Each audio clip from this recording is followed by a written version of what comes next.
Во делот на превентивни мерки во рамки на кампањата која што се презема од проектот Пиротехника не е играчка, на подрачје на СВР Куманово, Одсек за превенција со почеток на месец декември реализира едукативни работилници во сите основни и средни училишта и паралелно со тоа одиме со јавни кампањи на сите подрачја, вклучуваме и јавни личности, познати личности од јавниот живот, лепење на постери на видни јавни места за постојано подсетување не само на законската одговорност, пред се на јакнење на свеста за заштита од последиците кои што може да настанат и по животот и здравјето на луѓето, пред се на децата, а всушност често пати тука се и загрозени и милионичињата. Значи оваа кампања ќе трае некаде до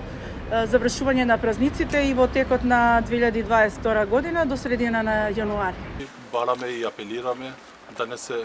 повтори како за пред новите години, што заедно ги употребиме. Не треба да се употреби оружје, не се треба да се употреби петарди и не знам слично така. Ние заедно ќе се потрудиме, заедно со нашите граѓани, со СВР Куманово, да продолжиме и да сме заедно на оваа област.